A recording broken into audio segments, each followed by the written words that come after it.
Guys welcome back to another video. कैसे हो आप सब लोग? आई होप सब अच्छे होंगे। आज हम डिस्कस करने वाले हैं कंपनी के बारे में, जिसको मैं पिछले कुछ तीन क्वार्टर से ट्रैक कर रहा हूँ और वो बहुत अच्छी एयूएम ग्रोथ करती आ रही है अपनी। ठीक है, तो आज हम बात करने वाले हैं नॉन बैंकिंग फाइनेंस कंपनीज के बारे में। ठीक है, के बारे में नहीं, कंपनी के बारे में, जिसका नाम है एसबीएफसी फाइनेंस। तो एसबीएफसी फाइनेंस का सबसे पहले बिजनेस मॉडल समझाता हूँ मैं आपको। कंपनी करती क्या है, तो कंपनी छोटे छोटे बिजनेस को लोन देती है। जैसे कि किसी को वर्किंग कैपिटल चाहिए होती है, किसी को वर्किंग कैपिटल की नीड हो जाती है, किसी को मशीनरी लानी होती है, किसी को अपना बिजनेस एक्सपेंड करना होता है, किसी को अपनी नई शॉप खोलनी होती है कहीं दूसरे मार्केट में, किसी को अपनी शॉप में माल भरना होता है। ठीक है, उन लोगों को ये लोग बिजनेस प्रोवाइड करते हैं। किसी के पास अपने एम्प्लॉयज़ को देने के लिए पैसे नहीं होते उस टाइम पे, तो वो लोग इनके पास जाते हैं। किसी को इमरजेंसी कैश की ज़रूरत पड़ती है बिजनेसेस में, तो और ये लोग सिक्योर्ड एमएसएमई लोन प्रोवाइड करते हैं। ठीक है, ओवरऑल आपको पता चलेगा कि 80% ये लोग बिजनेस को लोन देते हैं और उसके बाद 19% तक ये गोल्ड लोन भी देते हैं। अंडरस्टैंड? तो एसबीएफसी फाइनेंस एक नो एनबीएफसी है जो एमएसएमई में लोन्स प्रोवाइड करती है, सिक्योर्ड एमएसएमई में। अंडरस्टैंड? तो मोटा मोटी ये लोग बैंक से पैसा लेते हैं।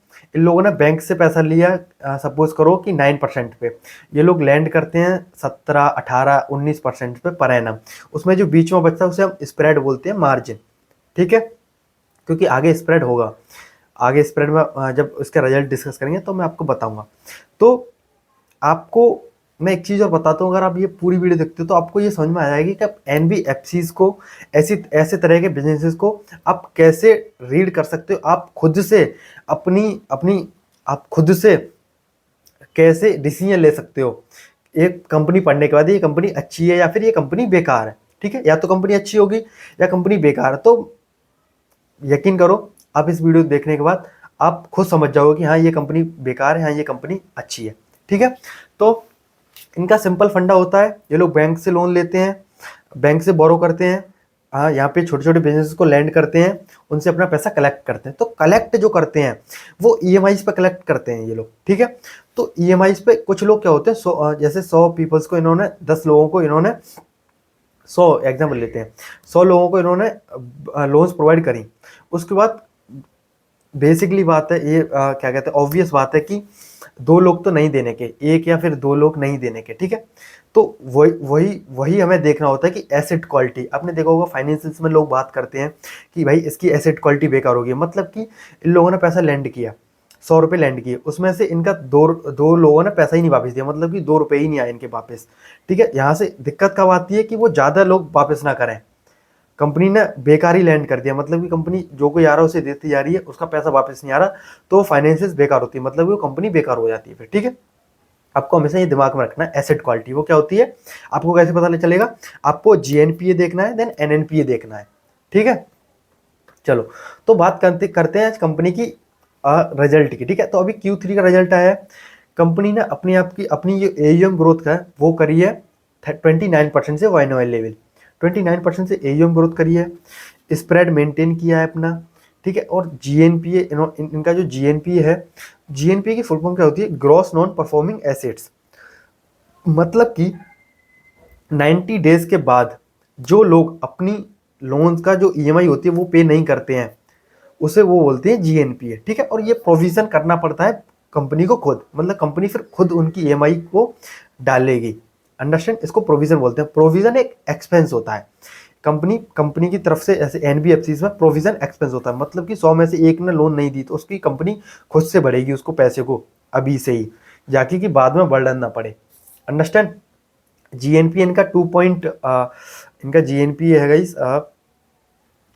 एक सेकंड में, इनका जीएनपी है 2.71% एंड देन एनएनपीए इनका 1.48%। मतलब कि जीएनपी अगर 3 से ज़्यादा होता, 3% से ज़्यादा होता, 3%, 3.5%, 4%, तो बहुत बेकार होता। इनका 2.7 है, विच इज़ गुड, मतलब कि बेकार नहीं है, इतना होता है नॉर्मली। ठीक है, 2.7 मैं तो चाहूँगा इससे और नीचे लेके आए। ठीक है, ये लोग मेंटेन करने की बात कर रहे हैं, इससे और नीचे लेके आए। एनएनपीए भी इनका ठीक है 1.48, इतना ऑब्वियस है कि होता ही होता है। ठीक है, मतलब कि इतना होता है, थोड़ा सा और कम, इनका थोड़ा सा और कम होता तो और अच्छा होता। तो जो इनका प्रोविजन कवरेज रेशियो वो है 46%, 46.21%। अंडरस्टैंड? चलो तो बात करते हैं अब बात करते हैं इनकी गाइडेंस की। तो एक कंपनी को आप जब एनालिसिस करते हो तो सबसे पहले आप उसका बिजनेस मॉडल समझते हो, कंपनी करती क्या है, ठीक है। एक एनबीएफसीज में आपको समझना है कि कंपनी अपना पैसा कहाँ कहाँ लैंड करती है। जैसे कि ये लोग माइक्रो फाइनेंस वो सॉरी एमएसएमई सिक्योर लोन में प्रोवाइड करते हैं, जैसे कि छोटे छोटे बिजनेस को प्रोवाइड करते हैं लोन्स, ठीक है। तो आपने ये समझा, देन कंपनी अपने आप को ग्रो कैसे कर रही है। तुम्हारी कंपनी मार्केट में सबसे ज़्यादा तेज़ी से ग्रो करनी चाहिए, मतलब कि जैसे 6 कंपनीज है मार्केट में, ठीक है। जैसे कि अगर आप यहाँ पे देखोगे, अब बजाज फाइनेंस हो गया, मुथूट फाइनेंस हो गया, श्रीराम फाइनेंस हो गया, चोला फाइनेंस हो गया, ठीक है। तो ये सारी कंपनीज हैं, इन सबसे टॉप पे ग्रो करनी चाहिए आपकी कंपनी। एयूएम ग्रोथ टॉप पे करनी चाहिए, जितनी एयूएम ग्रोथ करेगी उतनी ही तो इंटरेस्ट आएगा, उतनी कंपनी में प्रॉफिट बनेगा, पैट बनेगा। अंडरस्टैंड कर रहे हो मेरी बात को आप? तो सबसे टॉप पे आपकी एयूएम ग्रोथ होनी चाहिए। तो इसकी जो एयूएम ग्रोथ हुई है वो कितनी हुई है, 1 सेकेंड गाइस, इनकी जो एयूएम ग्रोथ हुई है वो 29% से 1 और पिछले कुछ 3-4 क्वार्टर से देख रहा हूँ मैं, ये लोग 30% की गाइडेंस देते हैं। मतलब कि अभी जैसे गाइडेंस ये लोग बोलते हैं, इस क्वार्टर में आके इन्होंने इनका रिजल्ट आया, इन लोगों ने कौन कॉल करी तो उसमें बोला कि हम आगे भी अपनी 30% से अपनी एयूएम ग्रोथ करते जाएंगे, ठीक है। इससे क्या होता है, आपको पता चलता है कि हाँ कंपनी आगे भी 30% से ग्रो करेगी। ऐसा ना हो कहीं कभी कभी क्या होता है, एग्जांपल लेना कि कंपनी ने अच्छा रिजल्ट किया अभी, ठीक है, तो आप उसमें और पैसा डाल दो कि हाँ कंपनी अच्छा रिजल्ट कर रही है, पीछे का देख के आप आगे भी और भी पैसा डाल दिया। लेकिन कंपनी ने कॉन कॉल में आके यही बोल दिया डायरेक्टली इनडायरेक्टली कि हम अपने आप को इतनी तेजी से ग्रोथ नहीं करेंगे, हम 15-20% से अपने आप को ग्रो करेंगे। तो फिर क्या होता है, कंपनी की जो ग्रोथ होती है वो रुक जाती है, तो वहाँ से स्टॉक चलना बंद हो जाता है, ठीक है। तो आपको ये हमेशा याद रखना है, गाइडेंस को हमेशा वैल्यू देनी है, गाइडेंस के ऊपर ही अपने आप को काम करना है। तो इस कंपनी ये लोग कंपनी यही बोलते हैं कि हम अपने आप को अपने आप को 30% से ग्रो करेंगे, विच इज़ गुड, ठीक है। तो SBFC 3-4 क्वार्टर से देख रहा हूँ 30% से ग्रो करती आ रही है, और आगे की भी बोल रही है कि हम 30% से ग्रो करेंगे। और इनका स्प्रेड है, स्प्रेड भी ये लोग अपना मेंटेन कर रहे हैं। एंड देन इनकी जो टोटल ब्रांचेस है वो भी 230 है, ओके। और देन अगर आप पैट की बात करोगे वो तो 34% से पैट भी इनका इंक्रीज हुआ है, पैट हुआ है इनका 111 करोड़ 118 करोड़, ओके। तो आई थिंक ओवरऑल मैंने सब कुछ कवर कर दिया।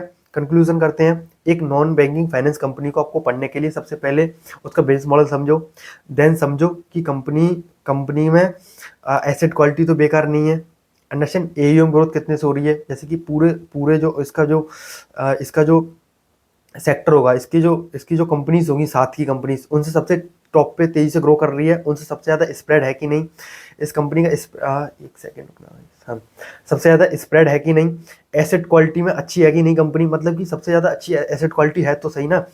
जितना कंपनी लैंड कर रही है, जितना कंपनी लोगों को लोन्स प्रोवाइड करती है, उतनी अच्छी तरह से कलेक्ट कर रही है ना, कलेक्शन अच्छा होना चाहिए, अंडरस्टैंड। एंड देन आगे की गाइडेंस क्या है, आगे की गाइडेंस अच्छी है तो आप देखो कंपनी अच्छा करती जाएगी, ओके। तो SBFC को यहाँ पे हम खत्म करते हैं। मैंने आई थिंक ओवरऑल सब कुछ बता दिया आपको। आपको कोई भी डाउट हो देन आप कमेंट सेक्शन में पूछ सकते हो, एंड देन सब्सक्राइब करो गाइस, और एक्स पे भी जाके तुम मुझे DM कर सकते हो, मैं आपको वहाँ पे आंसर दूंगा, ओके। और आई थिंक सब कुछ कवर कर दिया मैंने। इनका स्प्रेड बहुत अच्छा खासा है, स्प्रेड मैं बता दूं 8.9% इनका स्प्रेड है, ओके। तो आपको हमेशा याद रखना है, आपके आगे जाके भी ये लोगों ने बोला है कि हम मेंटेन करेंगे, ऐसा नहीं हो कि ये लोग आगे जाके बोल दें कि स्प्रेड कम होता है तो फिर तब भी दिक्कत है, ओके। तो आपकी कंपनी एयूएम ग्रोथ होनी चाहिए, लोन बुक ग्रोथ होनी चाहिए सबसे टॉप पे, स्प्रेड आपका टॉप पे होना चाहिए, एसेट क्वालिटी GNP और NNP आपके कम होने चाहिए, ओके, कंपेयर टू अदर्स, और आगे की गाइडेंस अच्छी हो, और आप देखोगे आपकी कंपनी बेस्ट करती जाएगी अपने बिजनेस में, ओके। और सबसे ज़्यादा बात ये है कि इनमें बिजनेस ये जो यहाँ पैसा लैंड करते हैं यहाँ पे स्कोप बहुत है। आपने देखा होगा छोटे छोटे बिजनेस खुलते रहते हैं, और छोटे बिजनेस और बड़े होते रहते हैं, तो उनको और पैसे की ज़रूरत पड़ती रहती है, रिपीटेबल कस्टमर्स बन जाते हैं इनके, ओके गाइस, थैंक यू।